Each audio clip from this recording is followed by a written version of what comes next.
Good evening. My name is Bob Liff, and this is the CUNY Forum, a monthly town meeting that brings prominent New Yorkers together with faculty and students of the Edward T. Rogowsky Internship Program in Government and Public Affairs. Mayor Bloomberg told a telling joke in a skit he put on last year for the Inner Circle, the association of current and former political reporters who annually roast him each spring. "But you wanted control of the schools," one character said to the mayor. "I don't want them anymore," the mayor replied.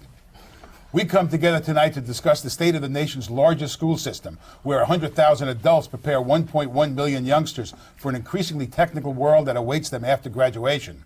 Those 1.1 million school children, including mine, are more important than the debate over whether Bloomberg's bold move to take control of the schools will help him win re-election next year. The debate is over curriculum, accountability, standardized testing, and as always, money, money, money.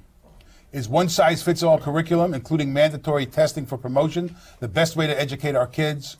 Is scrapping the 35-year-old experiment in community control in favor of re-centralizing schools' governance the magic bullet? Is the teacher's contract a stumbling block for progress and effective management? And how will Albany respond to a looming deadline in a lawsuit that requires vast increases in funding for the schools in our city and likely statewide? We are joined by 4 New Yorkers who have thought and argued long and hard about these and other questions concerning the schools. City Councilman Robert Jackson, who represents Morningside Heights in West Harlem, spearheaded the Campaign for Fiscal Equity lawsuit that resulted in court decisions ordering increased funding for the city's schools.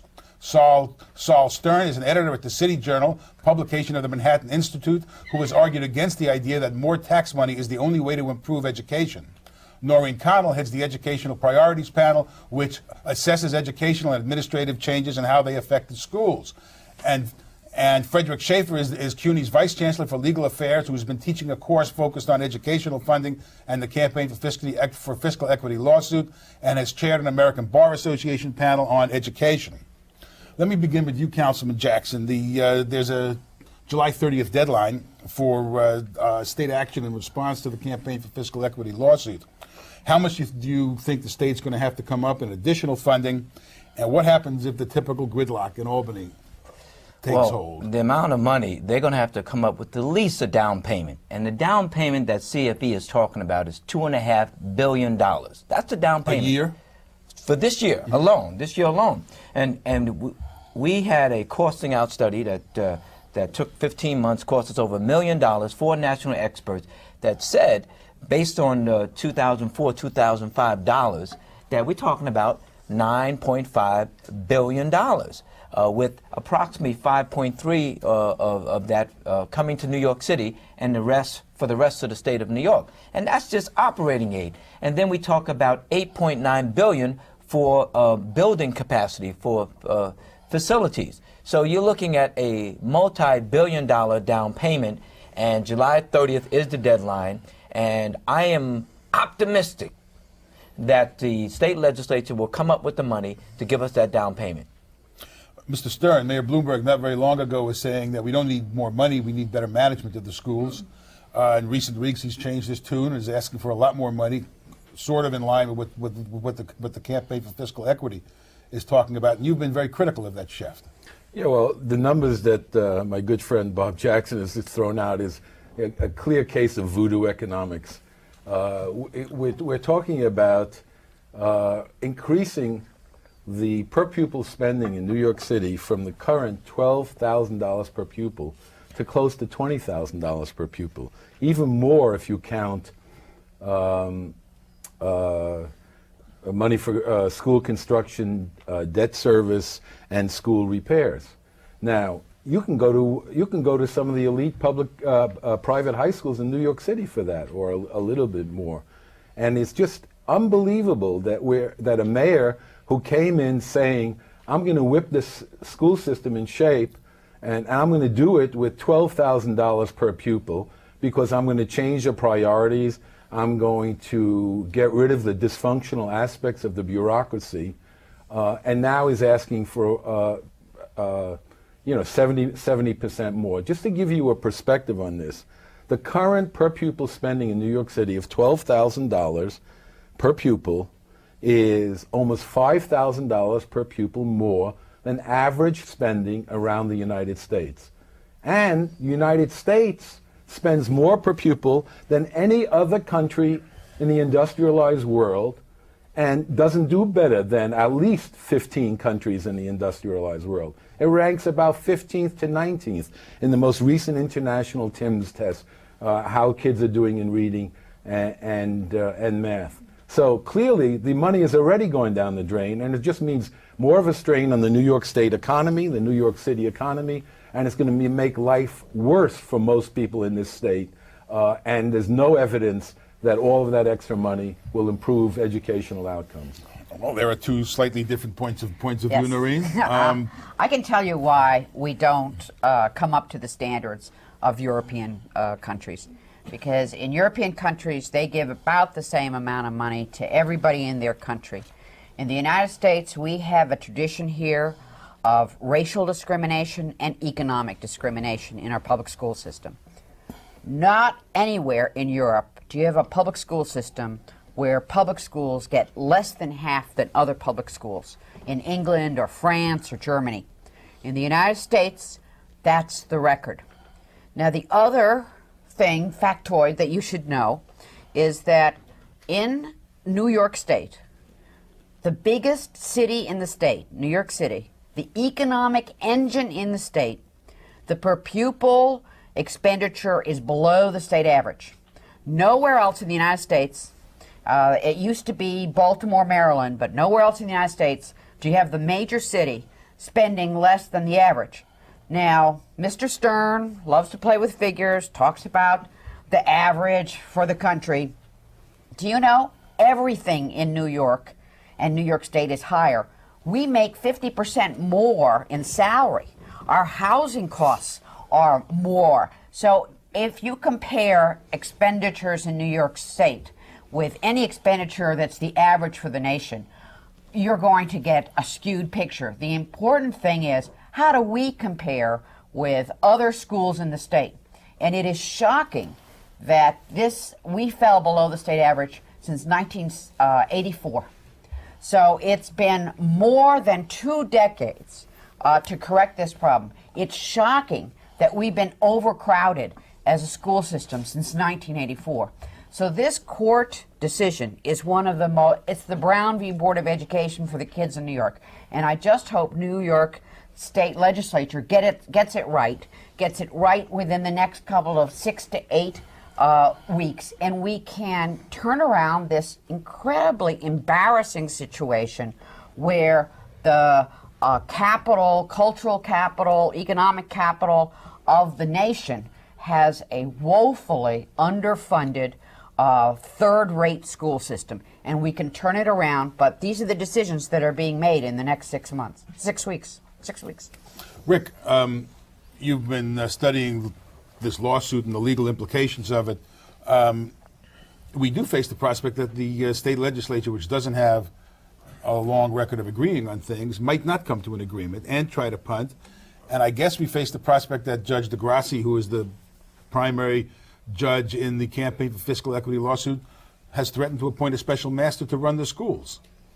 Well, if the state legislature doesn't meet the deadline, and I'm not as optimistic as Councilmember Jackson is, but it's a very difficult thing for them to do in such a short period of time. If they don't meet the deadline, then it really sets up a confrontation between the two branches of government. I think the first time out, judges in a situation like this try to use fairly soft coercion with another branch of the government. I think judges in this situation will typically be somewhat understanding. They won't be happy about it if the deadline is missed. A lot will depend on how much work has been done and how close they are to an agreement. But this lawsuit is going to be with us for the rest of our lives. I mean, even if something is done by the legislature in this session, there's going to be continued litigation about how much is enough, and even if people can agree on how much is enough, whether that in fact leads to the kinds of improvements that satisfy the constitutional mandate that the Court of Appeals has set down. You know, New York is not the first case to have this kind of institutional litigation concerning its school system. There are a number of other states around the United States that have had similar decisions by the state's highest court. And the record is not really a very pretty one. There's perhaps one success story in the country, Kentucky, where the legislature reacted very promptly, very radically, and there was a major increase in funding and a fairly substantial increase in the level of educational quality. But that's really the sole case. And in most of the other states, in Texas, in Arkansas, a number of other states where the highest courts have ruled, as the New York courts have ruled, it set up a long-term push-pull between the legislature and the judicial system for many, many years, and the results have not been a marked improvement in the quality of education, although there have been certainly greater spending. We'll jump in at any point. I think that we're taking this is a very broad brush issue. I mean, kids learn one by one. Kids don't learn on an aggregate basis.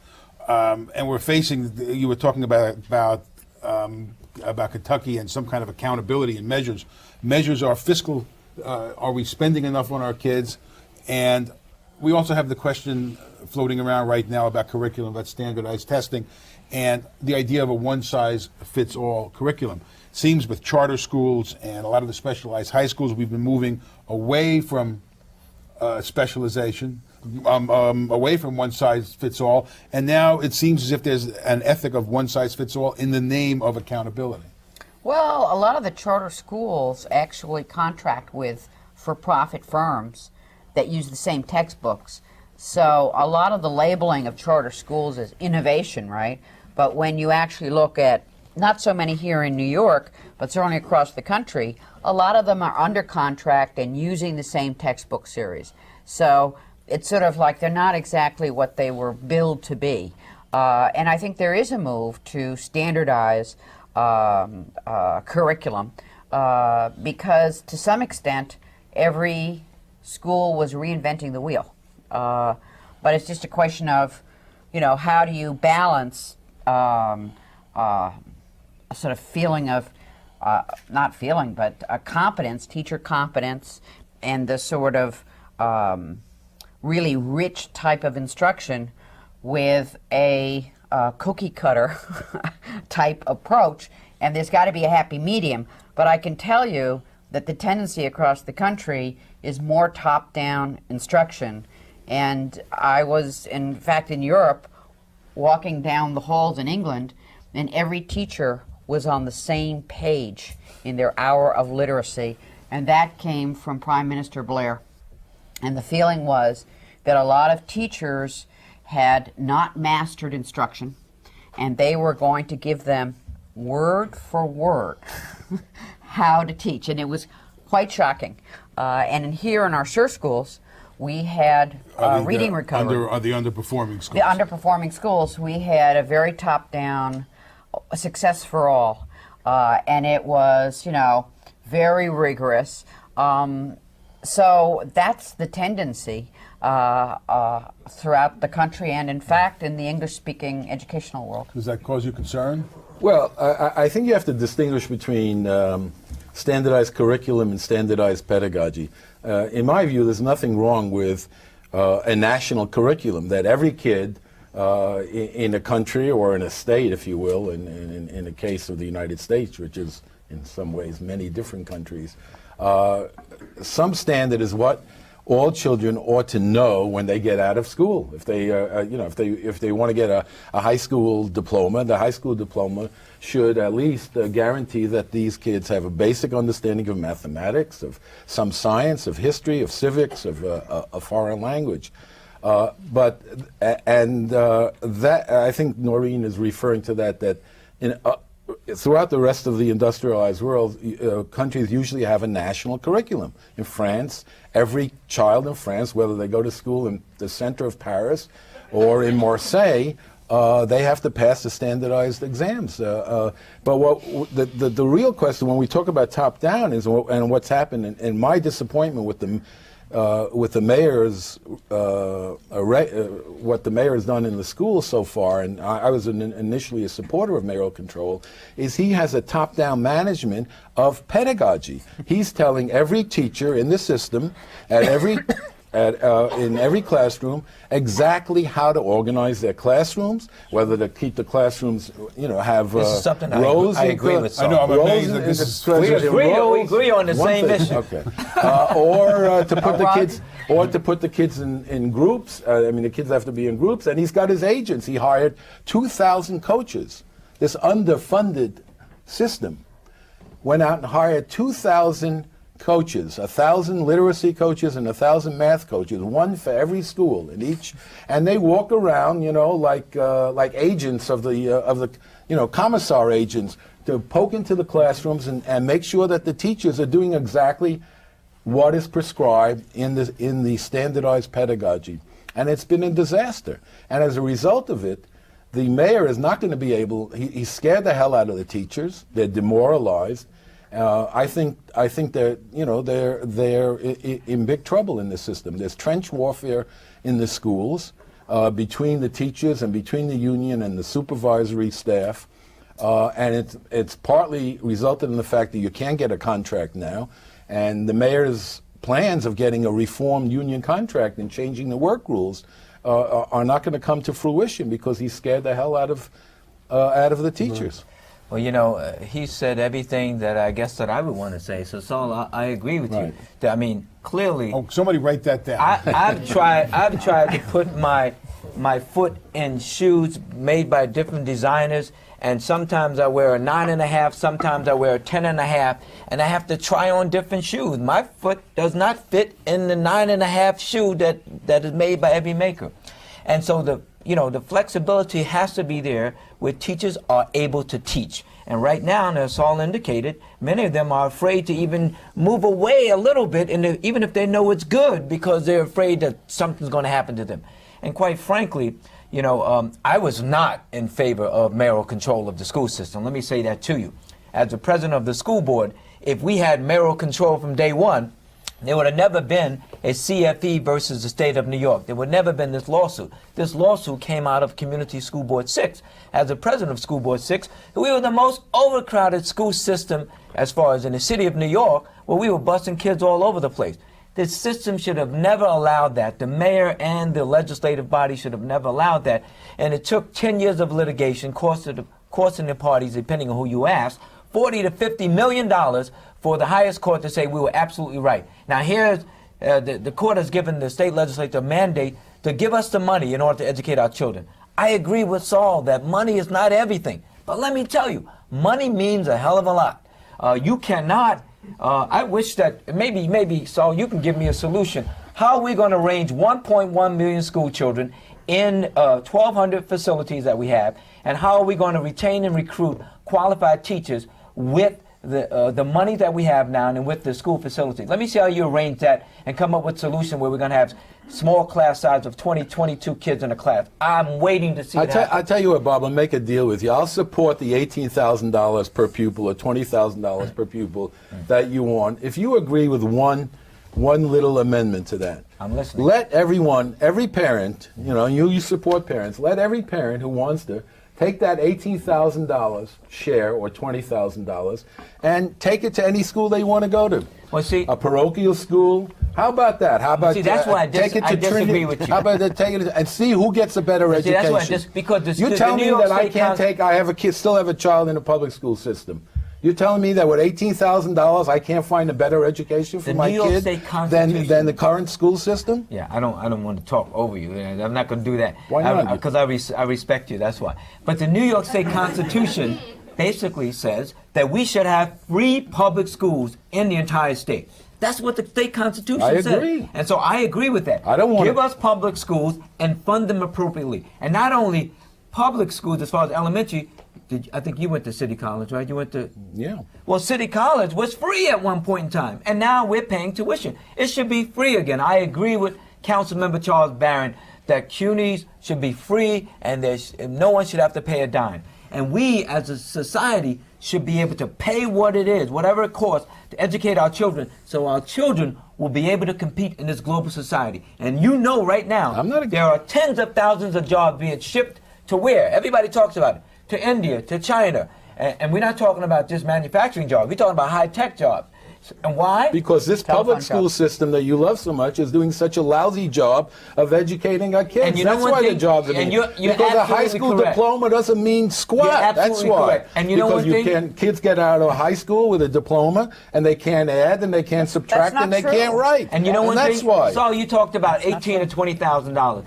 New York City is spending about 11.5. Let's agree, $12,000 per student. If New York City was just spending the average, Saul, as I said this, on a metropolitan area, we would be spending over $6 billion more every single year. Just what average? Come on. The average area. The average of the metropolitan area. Yeah, you're talking about Nassau, Suffolk, Westchester, and three of the richest. One at a time, the richest counties in America. But that's who we have to compete with. Why do you have to compete with them? Because in order to recruit people, you can't recruit people 100, 200 miles away. You have to recruit people within the 30-mile area. Tell me how the Catholic schools do it on about $4,000 per pupil. They ask kids to leave if they're not keeping up. And where do they come? They come to the public school system. And they also pay their teachers very little. Significantly. That's how they do it. Yeah. So. Well, So you didn't answer my question. How do they do it? They reduced. They have low teacher salaries. But how come kids are graduating? But how come kids are graduating from Catholic schools and going to college at a 90% rate? And our high the public school system could ask kids who are falling behind to just leave. Please politely leave, and then if they could cut teacher salaries in half, then the per pupil funding would be exactly the same, but they'd have the same problem as the Catholic schools, and that is of keeping staff. The Catholic Church, Catholic schools have a brain drain every year. I have the they solution lose for more that. and more teachers. I guarantee you, if you take my proposal, let people take that $18,000 that you want to spend per pupil and take them to the Catholic schools. Not only would you get higher teacher salaries in the Catholic schools, where did you get the $18,000 figure? What? Where do you get the $18,000 figure? Because we're spending $12 billion now. Give us a down payment of $2.5 billion. No, but the mayor is just the mayor, and you want even more. I mean, Rebel wants even more. The mayor asked for an additional $5.5 billion. That comes out to close to $18 billion, not counting debt service, not counting construction, which he's asked for another $10 billion. And our children have been denied billions of dollars for decades. And you know one time? It's about time that someone stand up and say, enough is enough, and I'm standing up right now and say, enough is enough. No, seriously, Saul. If you look at the situation, if we were just spending the average, I know you agree that our children are entitled to the average. You agree? Average of what? Average of the metropolitan area. Average of the state of New York. How about the average of every urban district in the country? Okay, why don't we pay your salary based on the average in Mississippi and not New York City? No, every urban district in the country. How's that? No, seriously. How do you know? No, I'm very serious. The metropolitan area. I feel a little bit like the famous story about the clergyman who says, you're both right. I mean, more money is certainly going to be somewhat needed and somewhat helpful. Somewhat. But assuming you got everything you wanted, Bob, do you agree that with Saul that there's greater need for accountability? I mean, it's possible to put all that money in and waste it. I totally agree that accountability is very, very important. I told it we need accountability from the top to the bottom and from the bottom to the top. What's the measure of accountability? The measure of transparency. And making sure that the money is well spent and that the money is getting to the classroom in order to reduce class size and bring in qualified teachers so that teachers would be able to work with these students in order to provide them with the opportunity you know what the problem with that? They always want accountability after we spend the money. How about accountability before we lay out another dollar? The big lies tend to be in accountability. For those of you who have recently graduated from high school, I think you know that you cannot get out of a public school and not know how to read, write. We have very high standards. You have to get and pass these tests. These tests over the last couple of years have been keyed to prepare someone for college. The high school system in New York City was always really for kids going into factory jobs, for example. and just a small proportion ever went to college. Now the standards have been raised. We've never, in the United States, had a 4th grade test where a child has to listen to a passage read aloud and then write an essay about that. Those are very high standards for 4th graders. Those are the standards that we're using. New York State closes low-performing schools. Very other few states do it. When people talk about accountability, the strangest thing happens. They refuse to fund the staff that actually enforces accountability. So now we have a very underfunded bureaucracy in the New York City public school system. It is so wonderful that when a principal calls to get any assistance at all, none is forthcoming.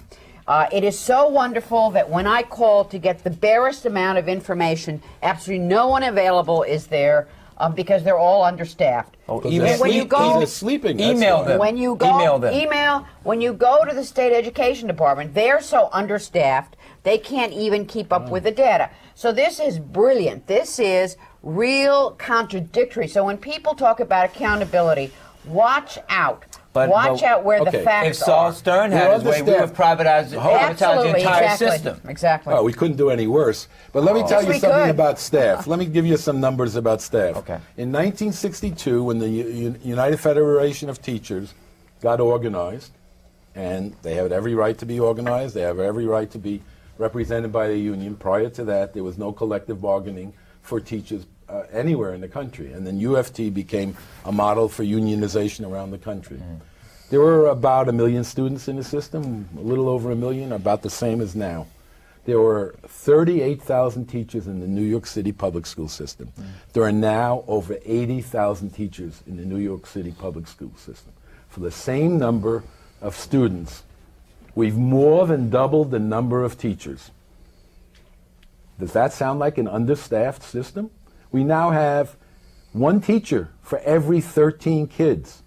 It's the lowest ratio there's ever been, and is just about rock bottom for most of the rest of the country, except for some gilded suburbs around the country. So let me just mention gilded. Tell that to the parents of Nassau County. Tell that to the parents of Nassau County. They tell you that they want their kids to perform not at an adequate level, but at a high competency level, so that their children will go on to universities, the best universities in the country, in the world, and come out to compete globally. And that's what their parents want, and that's what our children want. The parents of New York City want that too. In the last 8 years, in the last 8 years, overall spending for K-12 education in the United States went from $287 billion to $440 billion. And it's not enough. An increase it's not enough. Of over 50% in 8 years. Let me just mention one factor to give the audience here a basis. Saul never does this. When the UFT was organized, many disabled children were in 24-hour facilities. Those facilities had a staff ratio of 1 to 1. Those facilities were funded 100% by the state. Since that time, there's been an effort to educate special education children with disabilities in the regular school system. It has broadened their educational opportunities. It has improved their education. But what that meant is there was a shift of funding and staff from 24-hour facilities for highly disabled children and even moderately disabled children. When they deinstitutionalized the disabled, that staffing ratio and that funding had to be carried through in the public school system. And this is a little known shift that is rarely mentioned when people compare staffing ratios. You're really comparing two different school systems. But you're raising special education really makes That's a Saul's fiasco. point Yeah. about how important management is and not just spending money alone, because the special education system in New York for a generation, the spending has been simply out of control and the management has completely been out of control. We have far too many children in special ed. The referrals are excessive and it winds up largely hurting minority children. Well, the referrals are also partly because of the federal rules governing, because you could take them off budget because But they don't come also- off your The city. referrals are a way for the teachers union to increase its membership. And the idea is in every case where there's What a about disruptive need for children? Children, What there's a about disruptive need for that? children?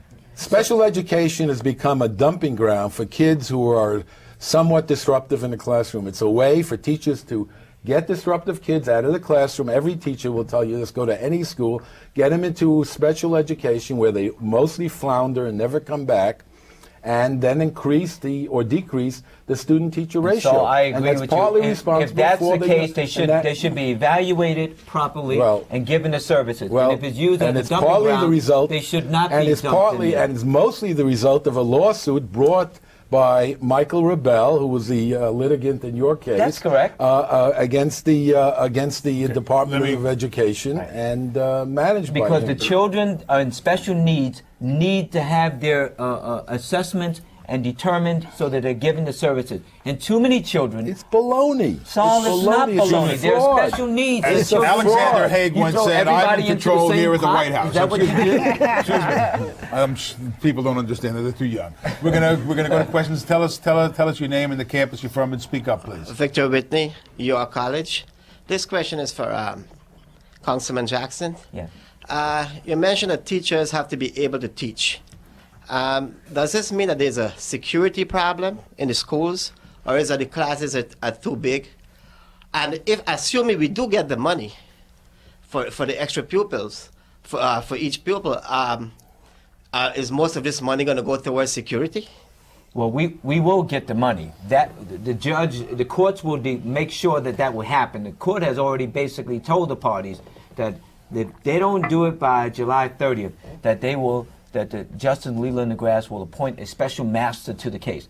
We will get the money. The question is when. And I do think, though, that as far as accountability and transparency of money, I think that there should be in place so that we know where the money's going and not after the fact. I think it should be right now. And in fact, CFE is coming out with this accountability study within about a week. And so I agree with you. We need to have accountability and transparency, and the money, most of the money should go towards reducing class size, hiring and retaining qualified teachers, and the money should go in the classroom where it's needed. Well, you agree with that, don't you? Well, the mayor is not going to reduce class size substantially. He's already said that it's going down to 20. It's in K-3. It's now on the average, according to the Independent Budget Office. It's now 21, and the mayor said we're going to get it down to 20. It's not 21, You're not it's gonna 25. According to the Independent Budget Office, Right. the average K-3 class size now in the city is 21. It's going down to 20. Not in my school. Well, Not there are differences. we're There are visiting. differences. We visited a What school. grade? Kindergarten is now 22, but it was 25 when my other daughter was in kindergarten. And Well, we're it's gone down. visiting. It was 28. I'm sorry. They're EPP different, is visiting middle schools and high schools now, and we routinely enter classes of 37 Well, students. I'm and giving we you talk the to an English number. teacher, I'll give you the citation. an English Independent teacher, Budget I know, Office created by the English, City but Council. I'm just telling you what we're seeing Created with by our the city eyes. charter. Charter. I stand corrected. fourth one. And in City some of Council. these classes of 37 students, they brought in 10 special ed students, and the teachers just told us, I can't do anything for them, and they're just there in the corner, and we've Then seen it with our what own about eyes. intermediate school? What about high school? In any event. Oh, good. Let me go to another question I'm if I sorry. could. Okay, hi, my name is April Deller, and I go to Hunter College. And I am a product, I guess, of Catholic school and public high school in Texas. In and Texas? And I also tutored in the New York City public school system when I was at NYU. And my observation was that there was not very much discipline, you know. I think the kids are crazy, so they really were. So What how much grade? do you think discipline is what- necessary what, to create a good education for the good students who want to concentrate, and then the bad students who are disruptive, and they go to the principal and then they come right back and nothing ever happens Discipline is extremely important, you know, and if you talk to the average parent, if a child is disrupting the class, what have you, they say, get them out of the classroom. That child needs to be determined whether or not they have special needs. That child needs to be evaluated. But if the child is just misbehaving, then most parents say, get that child out of that classroom in order to allow the other children to learn. And so discipline is extremely important. And I'll be the first one, Saul, to say that education doesn't start when our children enter the schoolhouse door. It starts at home when they're little and small. And so... Well, except that the mayor, the top-down pedagogy that's now being enforced in all schools is exacerbating the problem. It's part of the reason why you had a crisis in the fall when so many schools were, you know, erupting into, you know, mini riots, and the mayor had to concede that the schools were out of control. The progressive pedagogy enforced on the schools by Klein and Bloomberg has as its sort of motto that teachers are not authoritative figures in the classroom. They are guides on the side, to quote Columbia University Teachers College, rather than sages on the stage. The whole setup in classrooms of breaking up the classroom into small groups where the kids hang out together and talk is not conducive to maintaining teacher control. That's collaborative teaching. Is your problem with the top-down pedagogy, or that you just don't like the pedagogy that's being top-down? Both. I think there are different teachers have different styles.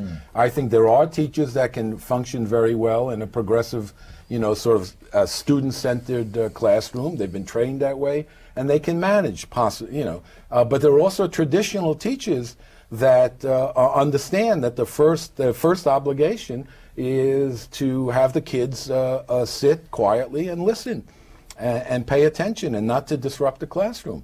And those teachers are being undermined now by the current top-down management. But if the pedagogy was the pedagogy that you prefer, would you then feel that I wouldn't enforce it. I wouldn't enforce it. I think it's a, you know, it's the proof is in the pudding. If I were a principal, if there was a teacher that favored a progressive approach, kids working in groups, kids sitting on the rug, kids constructing their own projects or working on a project basis, and that teacher could show results, that there was control, that there was good classroom management, and the results at the end of the year were that the kids were passing their standardized tests. So the standardized tests, to you, are absolutely part of the measure for whether kids are performing. I would think so, yes. And they will be on all the plans being reviewed in Albany. People should realize it's all based on test performance, whether it's ZARB Commission, CFE, or the regions. It's on test performance, and the goal is to get 80% of the kids passing the regions tests on 4th and 8th and in high school. So it is linked to region standards, and while some people who are opposed to standardized testing are opposed to those that link between funding, the important thing now is that there is some basis for education funding. In the past, the resources sort of determined the level of learning in the state. If your school district didn't get enough, well, that was tough. Now, the funding is supposed to meet the standards. So it's supposed to be sufficient to help 80% of students pass. So that's actually, by they mean pass, it would mean a level 3 or 4. That is double the number in New York City. But Noreen, let me ask you a question, and maybe you can answer it, or Saul, or anyone can answer it. How are our children going to pass when they graduate from high school next year, pass all Regents exams, which bio and chemistry exams have a laboratory component, and we don't even have laboratories in the classroom? They're not going to be. They're not going to be able to. And I think one of and then what's going to happen? What's the dropout rate going to be? And I they think should have laboratories. It's, right now. I don't think you need $6 billion to have laboratories in every high school. Well, you'd be surprised. So they've already said it's going to take $330 million just to fix all of the bathrooms. You have a graduation rate. By the way, that's off. So hold it. You're ahead. talking about another budget now. First of Yeah. all, we're not even talking about No, but you're the talking about 18 the construction 18 money. billion. That's construction That's a money. separate issue. That's a capital That's a budget. completely separate But it's issue. construction not money. completely So separate. How most of the and construction our kids money. don't even have As bathroom he doors tries when they go to the bathroom. They re-seize can't control. even have privacy. Excuse me, Bob. Let me go to another sorry, question go ahead. there. Hi, my name is Anna Alvarez. I'm from City College. Now, my question is in general to the panel. In general, you're requesting about $8,000 to $10,000 more per each student. Now, is that to put us at a level of competing with foreign countries? In the sense, we talk about that jobs are being sent away, but when we look at international countries, Germany, England, France, their level of education compared to ours is drastic. When I graduated high school, which was 3 years ago, I moved to France. When I went to enter college there, they told me, go back to 9th grade. Your American high school diplomas are equivalent nowhere. Well, that's And it. in many countries. know, We're trying to, we talk about a level of, There was an article in the New York Times a couple of weeks ago. I don't know if any of you saw it about the education system in Finland. Do you know what they spend per pupil in Finland? $5,000 per pupil. Yeah, but- They ranked first in the international math competition, the last math competition. I was, $5,000 per pupil. But that's I was in incredible. This is Iceland. the United States of $8,000. America. I was in Iceland, where there's 98% literacy, and in the United States and in England, there's 80% literacy. In Iceland, they were all screaming about 14 Sri Lankan kids in the country. Everybody knew they lived in Reykjavik. So everyone is literate there, but they have this tremendous education system. But the important thing how you come should they get- wait. how hold come it. they do it with The important $5,000? thing- The important Explain. thing you should know in comparing France with the United States is that only about a third of French high school students go on to university. And so, for the majority of French students, high school will be the end of their education. So it is equivalent to the first 2 years of college. In other words, when someone graduates from England, in England or in France, they're 2 years ahead of American students. Where American students catch up, actually, is at the university level. But many, many more American students go for 2 years of college or 4 years of college than they do in Europe. They have an apprenticeship system. So it's very difficult to actually compare levels of education. But when we are compared internationally on reading tests, we're sort of good at the early grades and we fall behind as we get older. And one thing I do want to mention that is a contributing factor to low achievement here in New York City is how undiverse our instruction is. There's very little math, there's little sports, there's not a lot of different courses you can take. If you go to the suburbs, and I mean just go even to Yonkers, they have a diversity of programs that really engage kids in the middle schools and the high schools. And I think we are boring the children to death in New York City. Yes, ma'am. Hi, my name is Melissa Torriero. I'm from John Jay College. My question is, it was brought up the subject of regents and in standardized tests in general, but my question is specifically about high school regents exams.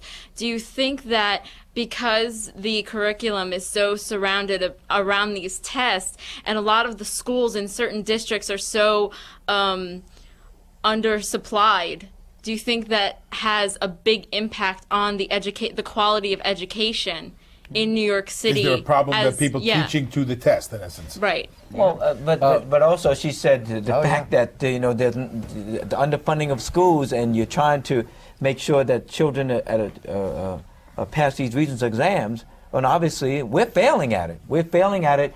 50% of the children that enter the system do not graduate from high school at all. At all. Okay. And Mayor Bloomberg at the Dr. Martin Luther King Jr.'s birthday celebration at City Hall, the third Monday in January, he said of the black and Hispanics that enter high school, only 9% graduate with a Regents diploma. And he failed to mention others that 50% don't even graduate at all. And they don't, because they have not been taught properly, they have not had the tools. And you know, I just think that it's a shame that we are not giving our children the resources in order to give them the opportunity to be whatever they want to be. But Bob, you keep coming back to resources, and I don't disagree that it's a component of it. But it really is kind of a one-note tune you're singing here. There are obviously a lot more that's lacking in our school Tell me system what? besides the Tell me what? resources. Until recently, we didn't have high state standards that were consistently enforced. That's a statewide Now we have standard. very high standards. That's a statewide standard. But if you compare us, I mean, putting aside all of the little wrinkles that make us different from other countries, the fact is that what's happened in most of the world that we have only recently come to is setting high, consistent standards and enforcing them rigorously. Without exception. But how can we have not done that. How can we enforce them rigorously when we don't even have science labs? We don't even have reading labs. We don't have chemistry labs. And our children must take the lab components of the exam in order to pass. How are we going to do that? Well, if you look around just within our own country, how are we going to do that, Song? The places. You asked me for another component other than money. I'll tell you, competition. Now, Noreen mentioned the difference between our elementary, K-12 system, which is behind most of the other countries in the world, and all of a sudden, our university system is actually the envy of the world. We have people. It is. Yeah, we have people from all over the world coming to our university system. They're desperate to get into our colleges and university. You know, think about this paradox. The K-12 system, with all the money, spending more than anyone else, stinks. We all agree to that. And the university system somehow. I don't agree that it stinks. I think that. Oh, I heard you in the speech actually say it sucks. Actually, I was at a speech. Yeah, you said it sucks. I do think. And that's why you wouldn't send your daughter to the system. He didn't say it stinks, though. My kids went. I have 3 girls, and all of them went to a public school system. My last one, at the high school level, is in an independent school. You're absolutely correct. Oh, okay. But then again, as I said to you before. Let me finish my point, okay? Go ahead, I'm sorry. Okay. So we have this terrible K-12 system, and we have this miraculous university system. What's the difference? Do you ever think about what the difference is? Have you thought about K-12, costs? hold it. Let me make my point. Have you thought? No, Hold it's a contradiction. Noreen, hold it. Very expensive. K-12 is a monopoly system. There's no it's competition. not. You have private schools, you have independent schools, you have parochial schools. Come There's on, in Saul. effect no competition. You can't take your money. You can't take the money you get, the per pupil spending, and take it wherever you want. But where can you do that at the university level? Where can you do that at the university level? I'm about to explain to you. Let him make his point. In the university system, Thank you. You have a vigorous competition between the public and the private sector. You get vouchers. People all over America get vouchers for the university system. They Where? It's called a GI Bill, and it's called Pell Grants. You get an amount of And money. in New York State, My children don't get any You Pell get an Grants. amount of money. Come on. And you take it if you're Depends a GI. on how much money you're earning, Saul. It's the most successful social program in America in the 20th century. And the university. a GI Bill. University you took the money costs. and you GI could go, Bill. Okay, We're talking about Saul. GI. We're You talking about could the go- general population. Saul, You can go to Georgia. Let me give Noreen. You're working the entire time. I have have a couple more doubled questions and I wanna get to. tripled at a much higher rate than inflation or even public school spending. So here's this marvel of a private school system and choice.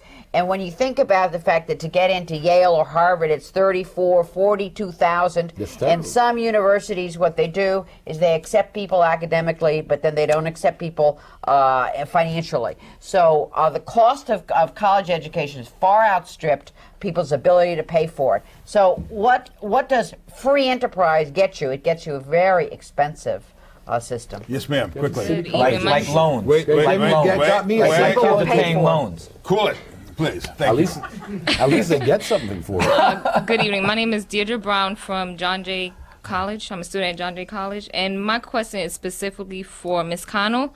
You mentioned before that the high school curriculum basically prepares students for college. Now, I'm a tutor in the Writing Center. And every day I notice that a lot of freshmen come in, and I'm not trying to be sarcastic in any way. A lot of these students cannot even write a proper paragraph. Right. So when I first came to New York, I was a tutor in a public school, for the public schools, and I was meeting 17 and 18-year-olds, and they couldn't write. The only difference over the years is that these 17-year and 18-year-olds that cannot write aren't getting out of ninth grade. And in the schools that we're visiting now, the morning session that are overcrowded, the morning session is all ninth graders. And they might have 1,500 ninth graders. And then in the afternoon, the 10th, 11th, and 12th graders come. and sometimes they have 600 all together, all 3 grades. So a lot of kids in this system come into the 9th grade and they can't accumulate the credits because they can't pass the regents, they can't pass the courses. Saying that there's no standards is wrong because they will be perpetual 9th graders. So it is important, instead of saying, oh look, we have standards. Boy, there are standards now very high. These kids can't get out of 9th grade. Why not go step about our way back and say, why can't these kids get out of middle school so they can read and write and succeed in high school? So something is drastically wrong with this system. We've got to turn around and start to say, how can we make these kids succeed? And that's what the CFE lawsuit is about. Yes, sir. Hi, my name is Kinsley Jabwin. I attend John Jay College of Criminal Justice. I just wanted to say, currently we've been discussing the unequal funding of public high schools and grade schools. And I was wondering if anybody wanted to touch on the disproportionate funding of CUNY and SUNY. Quickly. Yeah. Yes. It's a There different was a topic, lawsuit. but a related There- topic. By the way, there was a lawsuit and it wasn't. I it was happen, thrown out of court. I'll shock you all. I happen to say that public education, public university education in this state is really now underfunded. There is a tremendous deterioration. But here's one of the dilemmas. There's not. This is the real world. It's not a fantasy world. There isn't a spigot somewhere, and you turn the spigot, and the money just keeps cranking out. We have a political economy in this state, and there's a limited amount of money that the government can spend. Well, when the Republicans constantly are cutting taxes, cutting. Despite what Bob Jackson will tell you, there is a limited amount of money. Now, it's the priorities that we have to determine how to spend our money and whether or not we're going to tax ourselves to educate our people. There's $5 or $6 or $7 billion more for New York City is going to be taken eventually out of the heart of our university system, which particularly upstate, in places upstate, is really in very bad shape. They get much more money than New York that's City not does. true, because the last question is absolutely on target, that the state of New York has drastically underfunded its public universities over the last generation, and it's really been true of Democratic and Republican administrations. And it continues to be true. It's partly a phenomenon of the Northeast of the United States. We don't have the tradition of the land-grant universities the Midwest has, where the public funding means, for higher education, means public funding for the public universities. Here, there are a lot of private colleges and universities that compete for the same money. And so a very disproportionate share of higher education spending in New York State goes to help students who want to attend private universities. I'm not saying that's a bad thing, but in a era of fiscal constraint, something's got to give, and there really has. I know what has to give. A generation. We can stop spending $80 billion in the war in Iraq and spend it in the infrastructure of the United States of America with our people. Let me try to get another I'm sure question Judge in. DeGrasse will pull the troops out in July. Well, one thing, the president said he's going to do it. So. Right. Go ahead. Hi, my name is Joanna Markiewicz. I'm from Brooklyn College. And my question is there really at least one evidence that increasing money per pupil is going to change anything anywhere in the country? Because for me, it looks like we're going to increase the funding, but nobody can prove anything. Nobody can tell us that it's definitely going to change anything. Well, the scholars disagree about that, but let me give you one little test. During the time that the fiscal equity trial was going on for about 3 years, and a year ahead, or as it was working its way through the courts, of about a 5-year period, while they were arguing about not enough money, New York City education budget went from about $8.4 billion in 1997 to 2002, went up to the current $12 billion. It went up by about 40% in actual dollars, about 30% in inflation-adjusted dollars.